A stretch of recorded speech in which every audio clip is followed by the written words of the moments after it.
Well, good morning, everybody. Happy Saturday. Haley, happy Saturday. Happy Saturday, Dan. You're listening to the RepcoLite Home Improvement Show, sponsored by Benjamin Moore. And yeah, we got a lot of stuff we want to cover, but right off the bat, I don't know if this is a good idea or a bad idea, so I want to bounce it off you. Okay. And it's early morning, I apologize, but it's the time slot I've got. Public bathrooms. Not a big fan. Would it be okay? I just want to know, would it be okay? I've pictured this scenario that what if I would go places with a little backpack, because I've got my computer in a backpack. Sure. What if I had a bathroom being cleaned, closed for cleaning sign? Like one of those little bifold Yeah, signs. those little flip-out signs. And every time I needed a public bathroom, I could throw that outside the door. It's genius. I think it's pretty good. I think it's genius. Is that unethical in any manner? Well, perhaps you're lying to people. I guess, but besides the lying, I just thought my kid brought that up with the public bathrooms at school, at college. And he said, I wonder if I could pull that off, because he found one in the bathroom. This is Andrew's idea? Yeah. He saw one in the bathroom there, and he thought, boy, this could be my bathroom from here on out. I know where they keep that sign. He'll just throw that out in front. That's And then hilarious. it's just, you got the run of the joint. I love it. I think that's a great idea. There could be a great market for that, honestly. Maybe you should start. I don't know. Business, if the radio doesn't pan out for me, or marketing at RepcoLite, which is hard to imagine that not panning out for me. But All of a sudden, you see every public bathroom in the city with a sign outside the door. If that happens, it starts not working at that point. I apologize to everybody out there. But I think that's a good idea. I'm going to stew on that one for a while and get back to you. Anyway, today on the show, we've got all kinds of stuff. We're going to give away more money, 2 $100 gift certificates, and we're going to give you more opportunities to get entered into that this week. So that's Every gonna be single great. segment, you'll have an opportunity to enter that. Yeah, so we're going to talk about decluttering toys. We're going to talk about our predictions for color of the year. Yes. We're going to give you a fall list of projects, list 2, to keep you on schedule and get ready for fall. But in this opening segment, this is going to be a very quick one. Yes. And I've already wasted some time on ridiculous stuff. But we've got a question from a listener that I think is really good, but it's also can be answered in a very short manner and probably affect a fair amount of people out there. Here's what the listener wondered, and the listener is my mother. So full disclosure here. Mom wants to paint the inside of her garage this fall, and she wants to know if she needs an exterior paint to do so. Well, it's actually a really common question. Yeah, I believe get it or that not. all the time. That's what common means. Go for it, Haley. Thank you, Dan. You don't have to use exterior paint. It's a misconception, I think, because it's so open to the elements we think that it would need that. But really, you don't ever want to use an exterior product indoors. Right, in an enclosed area like that. Even a garage, where you could open the door. And it's not just you don't need to use the exterior paint. Right, it actually does you a disservice. Yeah, you don't want to do that because exterior paint often has a mildew-cide in it. It's got other additives that can be harmful if they're used indoors. Right, and then there's the fact that it's not ever going to get hard enough to really be durable for an interior space. Exterior paint is made to be flexible, and that's part of its durability so that it can expand and contract as things get warmer or colder. You don't want that inside. So there you go, Mom. You got your answer, and I did it on work time. All right, we're going to take a break, but before we go to that, I wanted to give everybody an opportunity to get your first email in so you can be part of the drawing for our big giveaway, 2 $100 gift certificates. All you need to do is email radio@repcolite.com and tell us, did you know the answer to that question already? Did you know you could use interior paint in the garage? Email your answer to radio@repcolite.com. We're going to take a break right now. When we come back, we're going to help you declutter your toy room. That's next. Stick around. Well, Haley, I am so glad that you have kids now, or a child. Yes. A child right now. I have 5 kids, and I've got so much experience and knowledge that I am so excited to pass on to you. No, not really that. I love it that you bring up some of the same problems that I've struggled with. Yeah. You're listening to the RepcoLite Home Improvement Show, sponsored by Benjamin Moore. And right now, I'm excited to talk about decluttering toys. Toys have been the bane of my existence. Absolutely. To some extent, Well, with 5 kids, I can imagine it would be. Well, because you came in and started talking about a situation. Is it somebody in your neighborhood. Yeah, I've got like a neighbor across the street. She's got a 1.5-year-old and she's pregnant now again. And she's already feeling overwhelmed with the amount of toys. Yeah. She said that her parents used to run a daycare. So now every time her parents come over to watch Samuel, they will bring a toy that they've got from, when they used to run this daycare. And Do you think they listen to the show? Because I think we found a way to shut that down. But yeah, this might be a way to help her. Yeah. The toys you guys should pile check up. out this podcast. It's insane. Yeah, they pile up. She said, I'm going to be only working a couple days a week now, and I can't wait to start house projects. And the very first thing that she talked about as a house project was getting rid of toys. That was her big project for the home because it's made her upstairs just unlivable at this point. It can really, it sounds ridiculous, but it really doesn't. To anybody out there who's got kids, grandkids, it just grows so fast, so out of control. You've had Wallace since May. Yes. How's the toy situation at your home? I keep it pretty limited. We got some hand-me-down toys and obviously from the baby shower, but I haven't bought any toys since he's been born. All right. So he's being held back. He's not really experiencing. I just am trying to limit the amount because he has fun that enough. He can have. Oh, he has enough.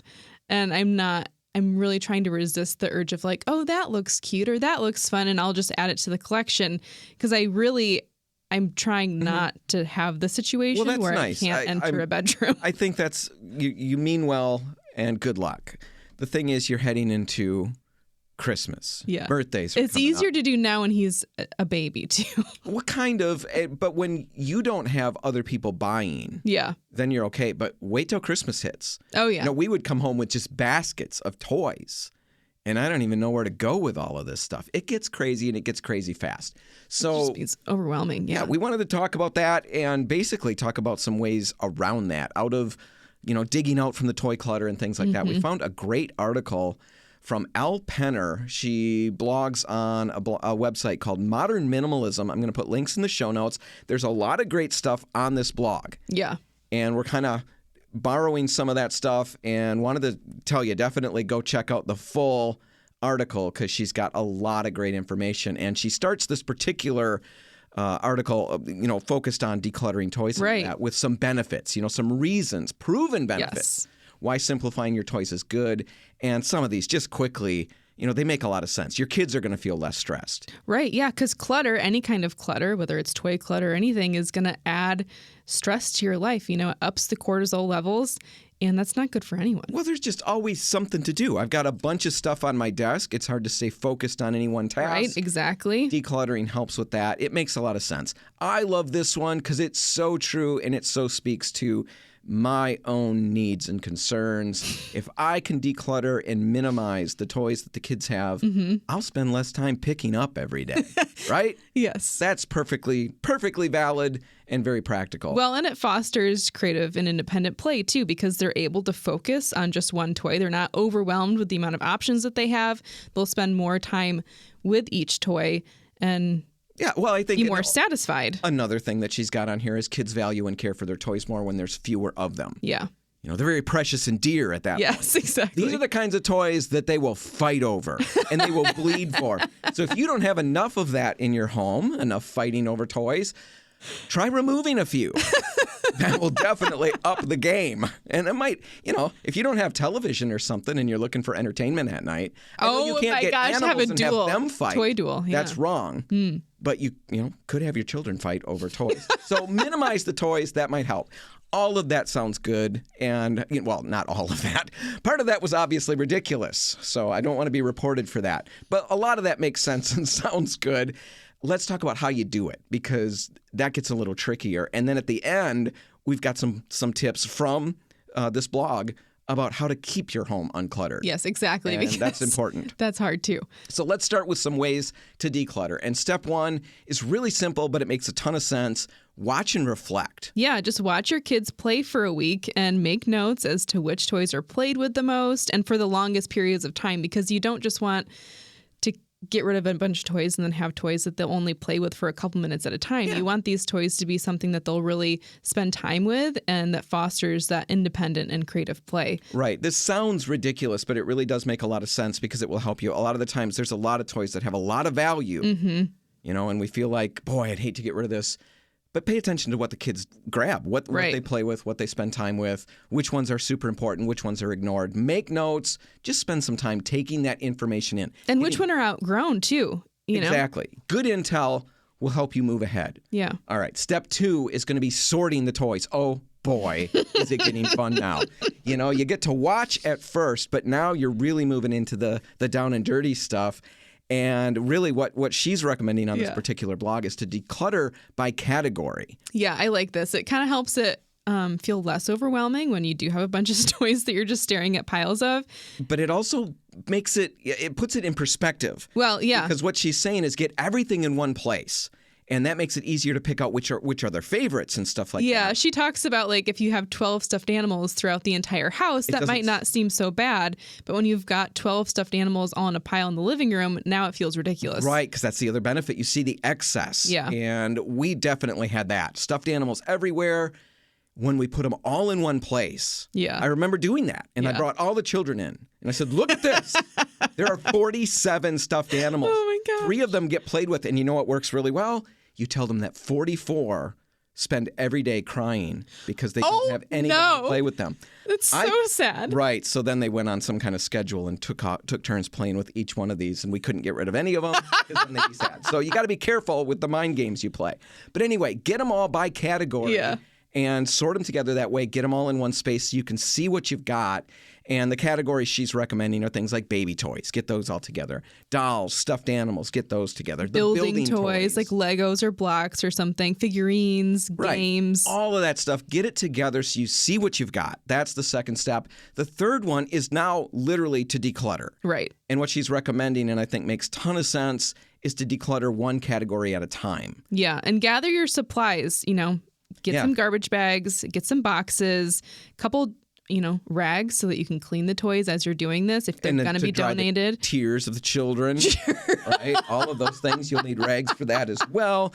Probably a little vacuum to clean out the little empty bins because there's always crumbs and crackers in there. But anyway, get these bags together and designate separate areas for trash, toys to be recycled or donated, things that you're going to sell, things you're going to keep. Yeah.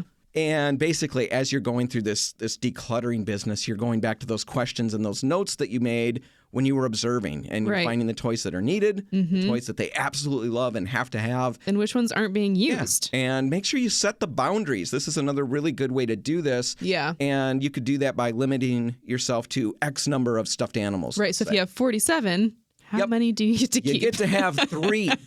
Pick your 3 favorites, and we're going to keep them, or 12, or whatever, and stick to that number. Exactly. Or maybe you limit the space that the toys can go into. That's a good way to do it, too. Maybe a storage bin for Legos or something like that, and that's what we get in there, and everything beyond that, we're going to donate or get rid of. Exactly. So anyway, it's basic decluttering kind of stuff. Nothing terribly new there, but really it will help. But let's say you get all that done. And you breathe that big sigh of relief because now I can walk through the room without stepping on Legos. And you can breathe a little, you just don't feel stressed. How do I keep it that way? And I think that's the trick here. Yeah. The first one is to identify the source of your toy clutter. Right, because does it come from you and your spouse? Are you guys constantly buying? Or is it because they're given to you as gifts? Maybe you're getting boxes of hand-me-downs, hand-me-down toys from other people. Just figure out where you're getting... where's the problem coming from? That's what you're trying to identify here. And then change the way you buy and receive. Resist those impulse purchases. I did a fair amount of that. The kid's a little fussy at the store. You buy him something little and stupid, and it'll shut him up for a while. But I also feel like people like you and me, we're excited to have kids because it means that we get to buy toys and play with them again. Well, yes, there was that. There was the extra cleaning help that I was banking on as well. But yes, the fact that you get into toys. You walk through the toy aisle and you feel like, I want to play with that. Let's get it for the kid. Thanks, Haley. I was trying to make it sound like I was an adult in this situation. But yes, really, that was it. Guys, did you see? Do we even have this G.I. Joe? Is this one that we've got?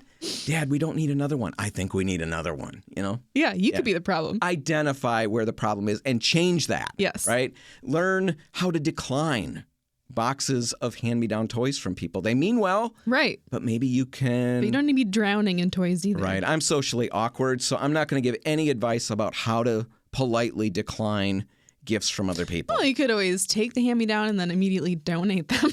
Right. You could just dump it straight in the garbage or something like that. You figure out a way that works, that's polite, but find a way to not take those things into your home. That's what I would do. Not even let them cross the boundaries into my home. Yeah. Right? I love this one. Embrace experience gifts. Yes. And encourage people to buy experience gifts, because grandparents, they're always wondering, what is the toy list? What is the Christmas list? What is the birthday list? What should I get? Well, and they're looking at like the trending toys too, which ultimately have probably less value than these toys that foster independent play anyways. Come up with some ideas, either for the good toys like Haley's talking about, or some experiences that you could recommend. Yeah, and memberships to places. Oh, yeah. There's all kinds of things you could do. She recommends, do you even remember some of them? No, I completely don't. The only one I remember is the library card, and that one I wasn't real big on. No, I do remember, because she had like a rock climbing wall. Get them a pass so that they could go to an indoor rock climbing or trampoline park or something like that. Or you could go to a water park. Or and a then museum, she said, or like the kids' museum. Yeah. All of that fun stuff. Or a library card. I just crossed that one right off. It's $5. If you don't have one, I think you could probably get one. I don't want one for Christmas. Yeah. I want to go rock climbing. I don't want to have a library card. All right? But there's still... She had 40 ideas, I think, 50 ideas. 49 of them were gold. Yeah. One was a library card. But encourage those kind of experience gifts. Well, it's lately, way better. I've been seeing, too, these like toy subscription boxes that you could get as well. There's one specifically, Tiny Earth, and that one's actually used toys. So you're getting used toys, which, helps everyone, helps reduce the amount of waste. But then you send them back each month. So, like, you get a box of toys. Let's say you get 5 new toys. And then... And they're age specific. Yeah, age specific. They're all kind of wooden toys, more open-ended. They're trying to foster that independent play.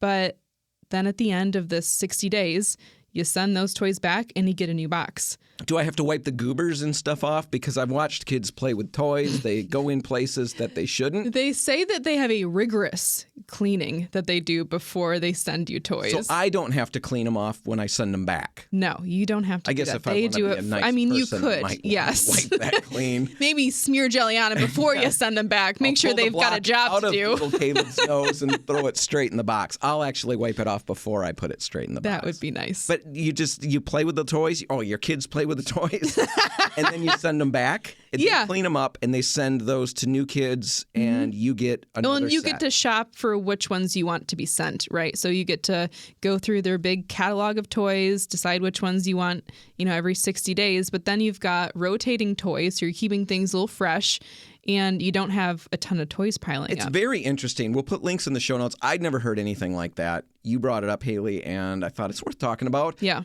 Put links in the show notes. Check that out if that's interesting. Toys. They really can overwhelm a space. They can take over a home. Yeah. It's probably good, especially as we're looking at the holidays coming up. Exactly. To try to minimize this stuff. So, as we mentioned at the beginning of the show, we're giving away gift certificates. 2 $100 gift certificates to RepcoLite. We'll be drawing winners on Monday from all of the people who email us. Right. So you can get entered throughout the show this week. Right. You've had all kinds of opportunities. You've had one set already. I'm going to ask a question right now. I want to know, what's the toy situation in your home right now? Yeah, tell us about that. Do you need a decluttering, or are you good to go? Email your answer to radio@repcolite.com. And like I said, we'll compile all of the responses that we get and draw 2 winners randomly from that and announce them on Monday. All right, we're going to take a break right now. The West Side listeners, you're going to get news and weather at the bottom of the hour. East Side listeners, you're going to get a RepcoLite Rewind. When we all get back together, we're going to be nagging a little bit. We've got another big to-do list that we're going to work through for fall stuff. It's going to be fun. Very helpful. Really helpful. A very positive version of nagging. That's coming up next. Stick around. And we're back. You're listening to the RepcoLite Home Improvement Show, sponsored by Benjamin Moore. And Haley, it's time to go through our great big list of fall to-dos. Well, right? Yeah. Well, part of the list. Part of the list. Yeah. We've got lists upon lists here. Yeah, last week we went through all the different fall things that people should do. Home improvement shows, radio shows, home improvement blogs. All of them love the season changes because it's just so much content, so much stuff to talk about. And we made our lists, so that we could get on the bandwagon with everybody else. And my list Dan's list was reasonable. Yes, it was attainable. very succinct. Yeah, but not very complete. Haley made her own list, which was ridiculous, over the top, and yet really, when we looked at it, I didn't know what I'd cut off of that as all things that need to be done. Just when you look at it all together, it's extremely overwhelming. And it did. It overwhelmed us. I was looking at it not just from the point of view of talking about it on the radio and bringing it right, to but listeners, things that we have to do ourselves. And I was weeping. It was terrible to think about. Yeah, I just gave up when I looked at it. I just decided I'm not doing anything. So we decided to break that massive list into 4 or 5 smaller lists that we're going to give out each week. We can talk about them, have fun with them, but most importantly, we're basically throwing out there for you, for us, an attainable list. Right. We can all manage this together. Right. If you've accomplished these things by next week, Saturday, we'll give you another list. And by mid-October, something like that, your home's going to be ready for fall. Yep. So that's the plan. Last week we did our first list. If you missed it, you still have time to get up to speed with everybody else. Just go to RepcoLite.com, click the On the Radio tab right on the homepage, and you can find last week's show with that list. Right now, let's get to the list that we've got. And I guess I do have to first take a pause because last week we talked about furnace tune-ups, and we were going to check in with Service Professor. We teased that. Yeah, and get some answers. Because of things outside of everybody's control, we were unable to make that interview happen this week. It's going to happen either next week or the following. They will be on the show. If you're still looking for that information, just tune back in. Yeah, we'll definitely get to that. But right now we couldn't, so we had to make an adjustment, and we're going to talk about, really, it's a terribly fun beginning to this list. But the recommendation is that you start, this week. By next week, Saturday, you want to have your garage and or shed cleaned out and organized. Wah, wah, wah. That's a big project. I mean, that's a really big one to throw out there first, too. I know, but that's the first one on the list. That's just the first one. There's more. Right. And I know that it might not be bad. No. I mean, some people live with organization all year round, and this is just going to be a snap for them. That is true. For others. Yeah, we can't even open the garage door without an avalanche of stuff falling out. Good luck to those folks. Yes. But you had some ideas to maybe help this process along. I do. I've seen some tips that I thought were fairly helpful. Some unique ones, because there's a lot of put things together, and we all we just did that with all the toys. Understand, the organization process at this point. But some things to get you started. One, walk in with a goal in mind. So if your goal for that super packed garage is just to be able to park a car in there, that's your goal, right? Mm-hmm. You have a starting point. You know what you're aiming for. You're not just going in there overwhelmed and aimless and creating a bigger mess ultimately. So set a goal. Yes. That makes sense. Take a before picture. I really like this one because then after you're all done with this and you've got a nicely organized garage, hopefully you can see a lot of progress and feel really good about yourself. Yeah, it's going to really stink if that before picture isn't that different from just don't even the after. Then take an after picture at that point. Yeah, you should know if you had some sort of success, and don't grind it in your own face if you don't think you did. But if you did a great job, take an after picture because that is something to kind of help you stay on track in the future, and you know what it can be. When you've got that picture to come back to, you've got a benchmark at that point. Well, right. And you can put it on social media and make other people feel bad about themselves. Well, there you go. Right? And there's nothing better about feeling better about yourself by stepping on top of other people. The last one I'll put out there really quick, and it's maybe obvious, but start in a specific area. Don't just tear everything out of the garage right away because you're just going to make a really big mess, and that can be overwhelming. So start in a specific area, like just do the lawn tool area if you have one, or just work on a specific toolbox. Okay, that's how you would do it. Just work on the bikes. Okay, now that does not work for me. No. Nope, I've got to destroy before I can rebuild.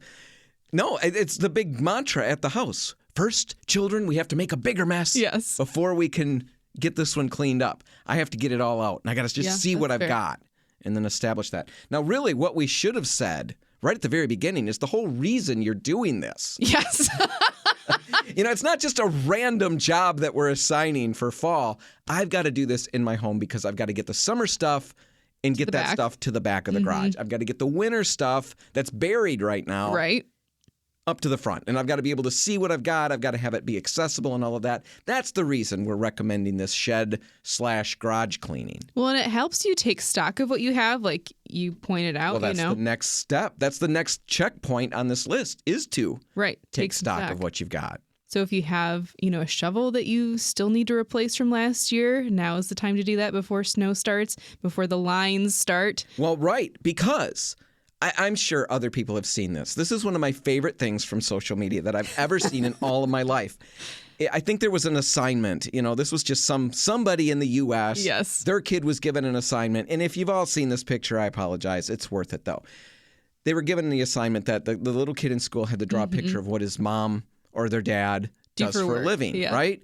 So the kid brings a picture and the teacher calls the mom and says, we have to have a meeting. This picture is problematic. Yeah. So, yes, the mom is confused. She comes in to sit with the principal and the teacher, and they show the picture that the child drew, and it's basically, imagine a little square. Yeah, like a rectangle. And then a stick or a pole rising from that square, and then apparently standing on top of the square is a stick figure. That's the mom who's holding on to that. Because perspective is lost here. Right, holding onto that pole. So there's a stick figure on a box with a pole, and she's holding on to that. There's a bunch of people gathering around that box, all waving dollar bills in the air. And the teacher said, what do you do for a living, may I ask? And the mom said, first she was surprised. Yeah. Then she analyzed the picture and figured it out and laughed, and she said, I sell shovels at a big box store. She had just told the story that a big storm had come through. She had the last shovel. That was what the picture was. And everyone was bidding on it. Hauled the last shovel out of storage, and everybody is there throwing money at her, trying to get that last shovel. The moral is, make sure your kids know what you do for a living and know how to draw that well.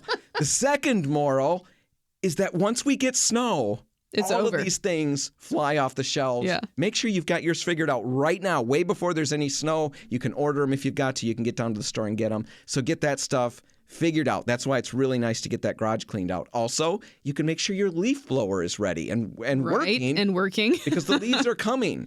They are. I'm not looking forward to that. I've got a lot of leaves. I do need to make sure that leaf blower is working right now. So get that going right now. And this one is my favorite one on this whole list. Is your snowblower working? And I know it's early, but again, it's still warm out.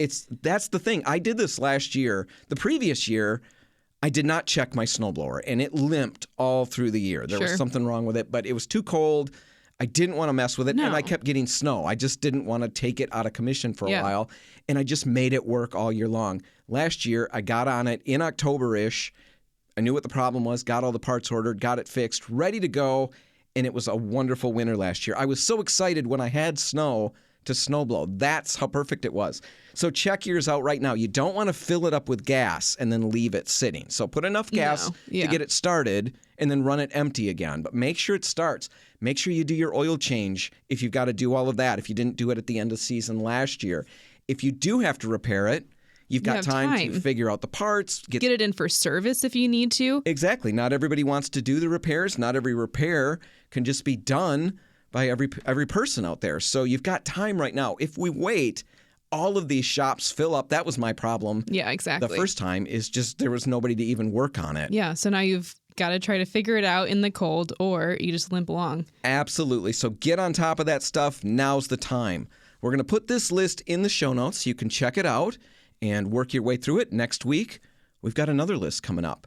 Right now, we're going to take a break, but before we do that, I want to give everybody another opportunity to get entered into our drawing so you can win one of those two $100 gift certificates that we're giving away.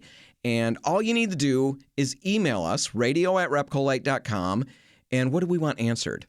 What is on your fall to-do list right now? What is on your fall to-do list for today? Email us at radio@repcolite.com. We're going to take all of these emails and answers that we get all show long, and then we're going to pick two random winners and announce them on Monday. So get those answers in, radio@repcolite.com. We're going to take a break right now. When we come back, Haley and I are dishing out our predictions for Color of the Year. Can't wait. That's all next. Stick around.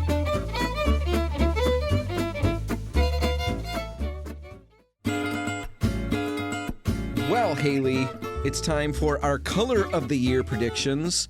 You're listening to the RepcoLite Home Improvement Show, sponsored by Benjamin Moore. You haven't done that in a while, Dan. You did the What's that? throaty Haley. The Haley. I did? Yeah. Haley? Yeah. It's your German pronunciation of your name, or the Dutch version. Yeah. Whichever you prefer. Dutch. Anyway, Haley, we're going to be talking about our color predictions. Benjamin Moore is going to be on October 11 announcing the color of the year for 2024. Yeah. And the entire world will be waiting with bated breath, and everything will change. Already, they're just waiting. Once that word comes out, they're gonna repaint airplanes. They're going to, I mean, you name it. Everything is going to be different from that point on, and life will be better, because that's what the color of the year is all about. And we're going to cover that story as much as we feel is necessary. But every year they come out with their color of the year that they've decided. And I think that you and I have some opinions about it. Some strong opinions. And that's what it's meant to do. But I do think that we need to come out with our own color of the year almost. The Dan and Haley pick. Yeah, I think that's good. I don't know if it's any good, the color, but I like the concept. Yes. The concept is solid. And yes, we do have opinions. Yes. We don't always like it. We didn't like last year. No, we didn't. Lot. In fact, I never warmed up to it. It was raspberry blush. And we decided that it was a conceptual pick. It was not a very practical, like, go paint your living room this color. It was more of a, you have permission to do whatever you want because we chose this color. Yeah, exactly. So all of that, take this with a grain of salt. Not everybody gets all geeked up about these color of the year things, but it is still something that's interesting to talk about. So with that said, Haley came up with the idea, and she threw this in my lap last week. She said we should research, come up with our own color picks, and predict what Benjamin Moore is going to release. And so I did that. I went to work and I spent tons of time doing just an absolute boatload of research, probably at least 5, 10, maybe 15 minutes on the Google, asking, literally, I typed in, what's the global mood right now? Oh, that's a good how question. How are people feeling? Because I wanted to know. I feel like it's down. Oh, it's down. But the link that I got that promised all the things that was all the things that I wanted was a broken link. Oh, no. And then when I finally found it and got it to work on other websites, it turned out it was linking to last year's global mood, which didn't help me a lot. So I had to go. I had to go on my own, and I decided that here's where we're at globally. Okay. We're dealing with recession and/or inflation. Yep. So we've got all of that stuff going on. Everything's ridiculously expensive right now, and because it's so expensive, we're all skimping on the extras. Yeah. And we're and basically, the fun. Just making sure we got eggs in the fridge and stuff like that. So that's where we're dealing economically. It's not terribly fun right now. And then, from that's globally. Right. I went to, what is the mood in the U.S.? Let's talk about the U.S. And, we've got the economic concerns, of course, but we've also got concerns about the expense of securing housing, about jobs. What about COVID? There's always COVID lurking. Yeah, lurking. There's the people who are afraid of COVID. There's the people who are afraid of COVID mandates and all of those things. Everyone's afraid. It's all yuck. You've got that going on. Yeah. And then on top of all of that, let's add in the fact that a lot of us are suffering from political fatigue. Yeah, totally. And now we've got an election season where, it's gonna be, everyone's upset. It doesn't matter what happens. Right. There's one half that's just terrified that this guy's going to win. Yeah. And there's the other half that's terrified if this guy's going to win, or lady or whoever. I was going to say, solve that is just a lady. Yeah. I'm terrified of all of it. So all of that fear and loathing and it's a lot of negative despair. Yeah. So how are we going to fix that? Well, it's going to be color that's going to fix that, right? Mm-hmm. I'm very curious what your pick is. I'm feeling like in order to address that, they're going to come up with something. I had two different families. Right. My first one was the blue family, and the second one was kind of a goldy color that I was thinking it could go into. I went with the blue one. I was torn back and forth. Why blue? I went with blue because of an article that I found in Entrepreneur magazine. In doing my massive research, I typed in what color is fiscally responsible or would make me feel financially secure. Interesting. I wanted the Google to tell me, and the Google said that blues are, in fact, considered fiscally responsible Yeah. or standards of stability Yeah. and all of those things. Security. Well, we really trust blues. You know, if We you do. look at logos, anything with a blue logo, it's going to be like healthcare normally. Like they usually use a blue in their logo, and it's because they want you to trust them. Right. Financial institutions. Yes. That was what the article was Exactly. talking about. They really lean into the blues. And blue is also strongly associated with the sky and the sea, all these natural things that we Yeah. love. It conveys a sense of peace and calm. You know, blue And is it's not really rocking the boat either. I feel like blue is always popular. You know what I mean? Like it's kind of a classic. Yeah. I don't ever think it goes away. I like blue, and I think that means other people should too. I think that's what you're saying. You agree with that. It's like a little vacation. That's what blue is. The right Sure. blue is like being on the beach with the great sky. You feel great. They have very similar, yeah. So I picked blue. And if I have to be specific, I picked 7-Eleven Boca Raton blue. You just like the name, Dan. I did. The name felt like some kind of Oh my vacation. It's a greenish blue in the mid-range. That's what I picked. Like I said, my other thought, Was the Goldie yellow. I was really split, but I Yeah. had more fun making the blue All story. right. Well, I made the yellow story. I did the Goldie kind of yellow color. I think that's where 2024 is headed. All right. Did you have a So- specific color? Specifically, I chose Chestertown Buff. It's a historical color. It's honestly one of the most popular golds or yellows in the Benjamin Moore color palettes. If you look on their website, it's going to be tagged with most popular. It's just a really, really great yellow to use in exterior situations, and we'll get into all of that. But I chose it for very similar reasons. You know, this is a yellow that kind of reminds me of like a wheat field. It's like just, it's soothing in that Sure. way. It feels like I could be like rejuvenated Well, and by this color. And it's we're- like taking a nap in a sun puddle. yeah, That's what I imagine. I always wake up in a puddle. I drool a Okay. lot. Well, yeah. that's- Sorry. It's Totally different. people don't even listen, so that's just they didn't even hear that. But it's just like warm and cozy, and it makes you feel safe. Like that's the kind of yellow or gold this is. It's not super bright or jarring or overwhelming, because I think yellows can definitely Oh, yeah, trend definitely. in that direction. It's not any of that. It's really like this soothing, natural yellow. And I think for the reasons that you talked about with the election year coming up, you know, yellow represents hope for us. It also can represent anxiety, you know, yellow-bellied, people that are afraid. So I think both of those things kind of embody what we need out of 2024, right? Like We we're need to be afraid, or we but are we're afraid. also hopeful. Like we Yeah. need some joy, and Yeah. that's another Yeah, definitely. that yellow joy is represents. associated with that. Absolutely. And then I think the other reason that it makes sense for now is because for the past few years, biophilic design has been like a buzzword, right? We've talked to Andy Yates, a local interior designer, about that word. And it's basically the idea of bringing the outside in, right? And I think that we've seen that with the greens that have been becoming very popular. Even like the chocolatey browns lately have becoming back in trend. And both of those are really grounding colors. And I think that the yellow kind of brings the other half of that biophilic design. Now we've got some levity. It balances out any space where you are using some of these sage greens or dark browns. You need a little brightness, a little joy in that space too. You need to bring the sun in, right? So that's Chestertown Buff.